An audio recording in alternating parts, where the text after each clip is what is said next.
नमस्ते दोस्तों, learning platform में आपका स्वागत है। तू भोर का तारा है, परिवर्तन का एक नारा है। ये अंधकार बस कुछ ही पल का है, फिर सब कुछ तुम्हारा। तू माटी का लाल है, कोई कंकर या धूल नहीं। भूगोल बदल कर रख देगा, इतिहास लिखेगा भूल नहीं। चलिए मित्रों, आज हम लोग नेक्स्ट सेशन को देखेंगे। आज हम लोग पढ़ेंगे ब्रिटिश नीतियाँ। ब्रिटिश नीतियाँ जिसमें भू राजस्व, आर्थिक प्रभाव एवं धन का बहिर्गमन, ये 3 टॉपिक हम लोग कवर करेंगे। चलिए आगे बढ़ते हैं। ब्रिटिश भू राज्य व्यवस्था। ब्रिटिश भू राज्य व्यवस्था सॉरी अंग्रेजों का मुख्य उद्देश्य कृषि का विकास नहीं बल्कि अधिकतम राजस्व वसूलना था। इसके लिए उन्होंने भारत में 3 अलग अलग भू राजस्व मॉडल लागू किए। पहला मॉडल क्या था, तो देख सकते हैं यहाँ पे अस्थाई बंदोबस्त, दूसरा है रैयतवाड़ी बॉन्ड सिस्टम, रैयतवाड़ी व्यवस्था, और तीसरा है महलवाड़ी व्यवस्था। अब तीनों बंदोबस्त को हम लोग अच्छी तरह देखेंगे।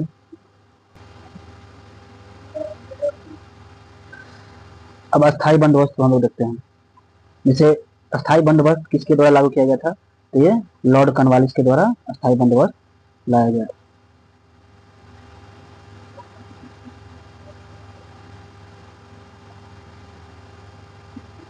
लॉर्ड कॉर्नवालिस के द्वारा, और इसके साथ साथ जॉन शोर और जेम्स ग्रांट थे। अस्थाई बंदोबस्त कब आया, यह 1793 में आया।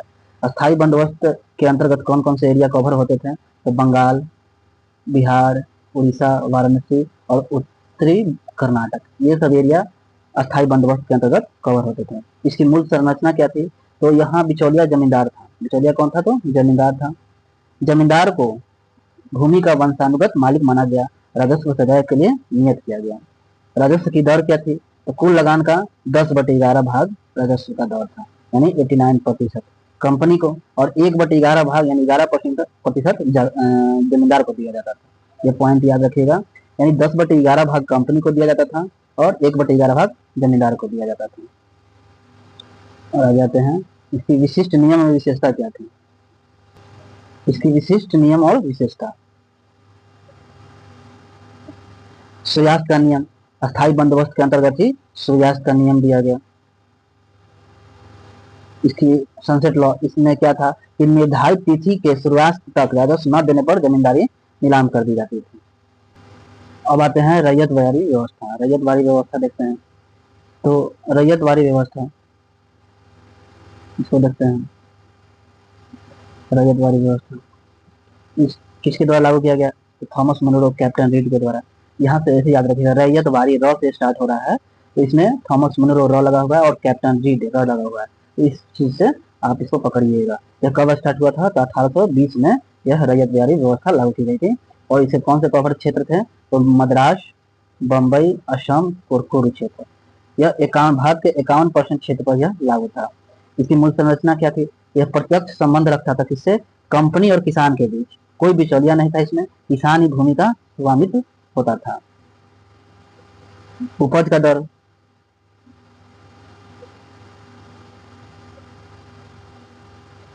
उपज का दर यहाँ 45% से 55% उपज का दर था, यानी अत्यधिक उच्च और पुनरीक्षित दरें थी। इसकी विशिष्ट नियम या इसकी इस व्यवस्था की विशेषता क्या थी कि प्राकृतिक आपदा में भी राजस्व में कोई छूट नहीं दिया जाता था और बेदखली का प्रावधान किया गया था। चलिए आगे बढ़ते हैं, महलवाड़ी देखते हैं। महलवाड़ी व्यवस्था,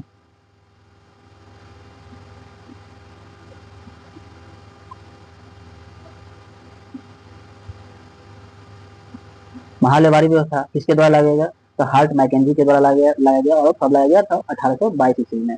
और हार्ट मैकेंजी और उसके साथ एक और थे RM बर्ड, इसे भी याद रखिएगा। कभी कभी हार्ट मैकेंजी के द्वारा RM बर्ड दे दिया जाता है, तो इस चीज पर गौर करना है। और किस क्षेत्र को कवर करता था, तो ये उत्तर पश्चिमी प्रांत क्षेत्र और मध्य भारत और पंजाब, कितने क्षेत्र, यानी भारत के 30% क्षेत्र यह लागू था।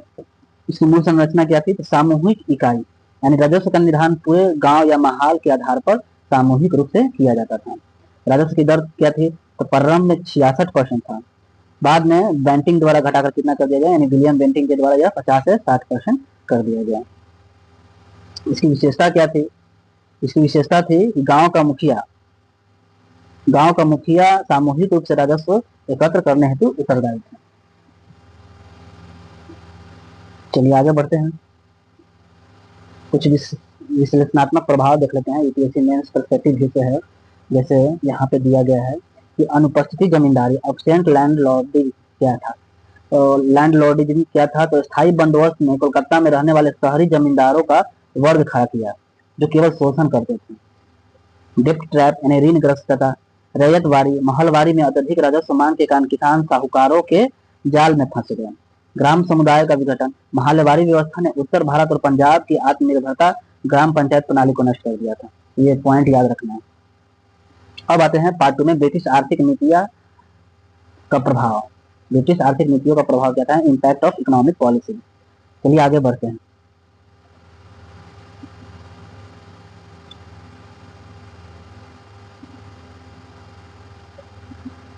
रजनी पाम दत्त के अनुसार ब्रिटिश उपनिवेशवाद के 3 प्रमुख चरण थे। पहला क्या था? तो वाणिज्यिक पूंजीवाद। दूसरा था आधुनिक पूंजीवाद, तीसरा था वित्तीय पूंजीवाद।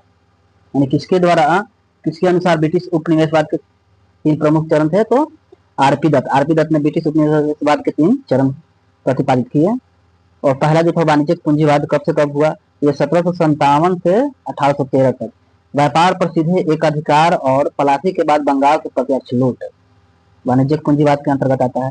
और औद्योगिक पूंजीवाद इंडस्ट्रियल कैपिटलिज्म 1813 से 1858 के बीच इसकी शुरुआत हुई। 1813 के चार्टर एक्ट द्वारा वन वे फ्री ट्रेड, एक तरफा मुक्त व्यापार, यानी 1813 चार्टर एक्ट में यह भी प्रावधान किया गया कि एक तरफा मुक्त व्यापार का प्रावधान मिला, यानी सिर्फ चीन और चाय छोड़कर ब्रिटिश कंपनी को पूरे एशिया के क्षेत्र में व्यापार करने का प्रावधान दिया गया। इसमें भारत के कच्चे माल का निर्यातक और ब्रिटेन निर्मित माल का आयातक बना दिया गया। यानी औद्योगिक पूंजीवाद में भारत के कच्चे माल का निर्यात, यानी भारत अंग्रेज सरकार यानी ब्रिटिश कंपनी कहते हैं कि भारत से कच्चे माल को ले जाकर अपने यहाँ तैयार करते थे और उस तैयार माल को भारत को बाजार के रूप में उपयोग करते थे। अब तीसरा आता है कि वित्तीय पूंजीवाद के अंतर्गत क्या था? यह 1858 के बाद शुरुआत हुई इसकी। 1858 के बाद रेलवे, चाय बागान, बैंकों में ब्रिटिश पूंजी का निवेश तथा ब्याज के रूप में इसका उपयोग करना। अब प्रमुख दुष्परिणाम और शब्दावली कुछ देख लेते हैं। मतलब ये जो आर्थिक नीतियां था इनसे कुछ क्या दुष्परिणाम है वो चीज पर गौर करते हैं। जैसे पहला औद्योगिकरण, डी इंडस्ट्रियलाइजेशन। भारतीय पारंपरिक वस्त्र हस्तशिल्प उद्योग का पतन हो गया। यानी जो यह आर्थिक नीति अंग्रेज के द्वारा लाई गई उससे क्या हुआ कि भारतीय पारंपरिक वस्त्र जो थे एवं हस्तशिल्प उद्योग जो था उसका पतन हो गया। कार्ल मार्क्स इस विषय के बारे में कहते हैं उनके अनुसार कि ब्रिटिश सूती वस्त्रों ने भारतीय खड्डी को तोड़ दिया और चरखों को ही नष्ट कर दिया। किसके द्वारा कहा गया? यह कार्ल मार्क्स के अनुसार। कभी कभी यह कहावत पूछ दिया जाता है, यह कहावत यानी यह कोड किसके द्वारा किया गया है, किस विद्वान के द्वारा कहा गया है? तो याद रखिएगा कार्ल मार्क्स के द्वारा कहा गया है।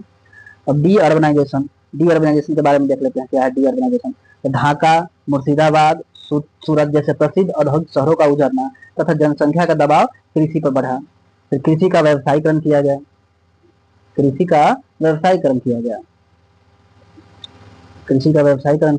यानी खदान के स्थान पे अब नकदी फसलें उगाना स्टार्ट किया गया। जैसे नील की खेती स्टार्ट हो गई, अफीम, कपास, चाय उगाने पर बल दिया गया, जिसने भयानक अकाल का रूप लिया। यानी 1876 से 78 में एक अकाल आया, 1899 से 1900 के लगभग में अकाल पड़ी थी। 1943 में भी एक अकाल पड़ा था।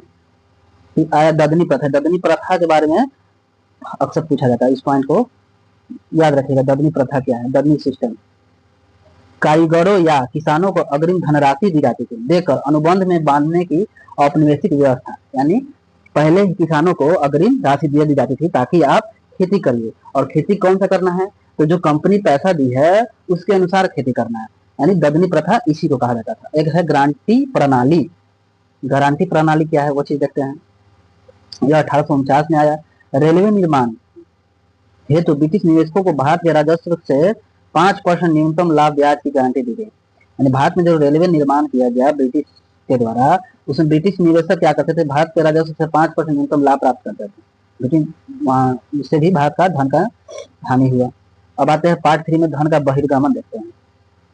धन का बहिर्गमन है drain of wealth theory. Drain of wealth theory क्या है उसके बारे में देखते हैं।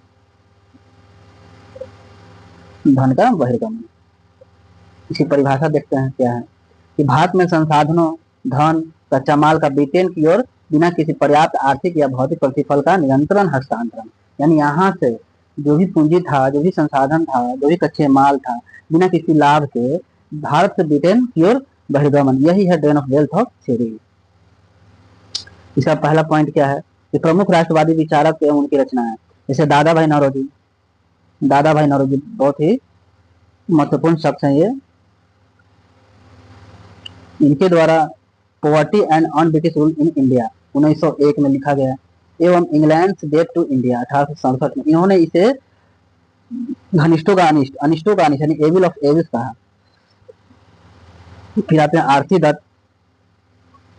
इन्होंने क्या लिखा, economic history of India. Economic history of India किनके द्वारा लिखा गया, तो आरसी दत्त के द्वारा। इसके 2 खंड है। इन्होंने कहा कि ब्रिटिश राजस्व प्रणाली गंगा से नमी सोखकर टेम्स नदी में निचोड़ देती है, यानी ब्रिटिश की जो राजस्व प्रणाली था उस कारण क्या होता था, मतलब उन्होंने व्यंग कसा कि गंगा से जो पानी नमी सोख कर क्या करते हैं, टेम्स नदी में वो निचोड़ देते हैं। यह किसके द्वारा कहा गया, तो आरसी दत्त के द्वारा कहा गया। एमजी रानाडे, एमजी रानाडे क्या कहते हैं, इनके द्वारा Asian India economics, Asian in India economics किसके द्वारा लिखा गया, तो एमजी रानाडे के द्वारा। फिर विलियम डिग्री, इन्होंने प्रोस्परस ब्रिटिश इंडिया, यानी वार्षिक बहिर्गमन का अनुमान, ये लिखा, वार्षिक बहिर्गमन का अनुमान कितना था, लगभग 30 मिलियन पाउंड, यानी एक साल में 30 मिलियन पाउंड का बहिर्गमन होता था धन का यहाँ से। इसे अंदाजा लगाया सकता है, यह उस समय की बात, अभी तो बहुत ज्यादा हो जाएगा अभी की तुलना में। चलिए आगे बढ़ते हैं। इसका होम चार्ज के प्रमुख घटक है क्या है, होम चार्ज। गृह प्रभाग, यही पूछता है, गृह प्रभाग यानी होम चार्ज। यूपीएससी प्रीलिम्स में बार बार पूछे जाते हैं प्रश्न।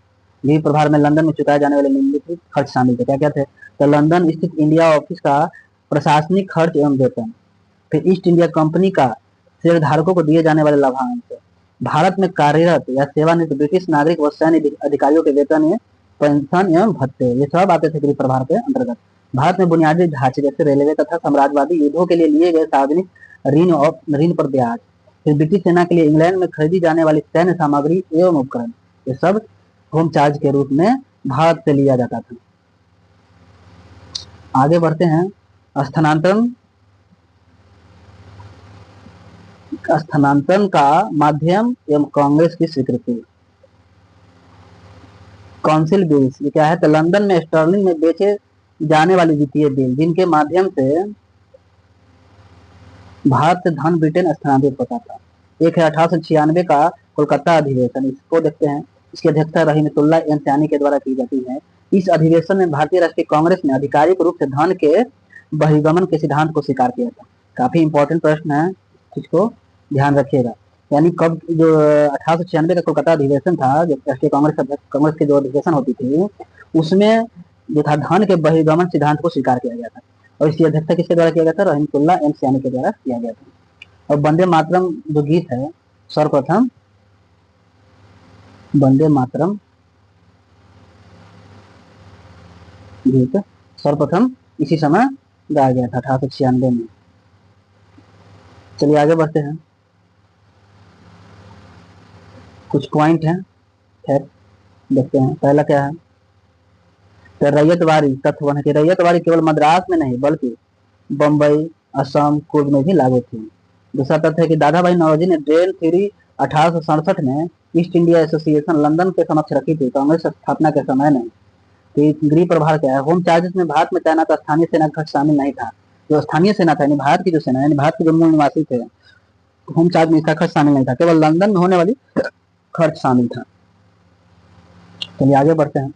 पार्ट चौथा आता है, पार्ट 4। इसमें जो था, इसमें क्या क्या दिया हुआ है, यूपीएससी मेंस का मॉडल प्रश्न उत्तर का रूपरेखा दी गई है, इसे हमें नहीं पढ़ना है।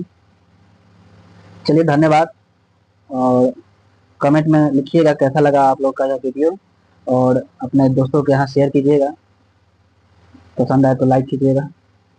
चलिए थैंक्स।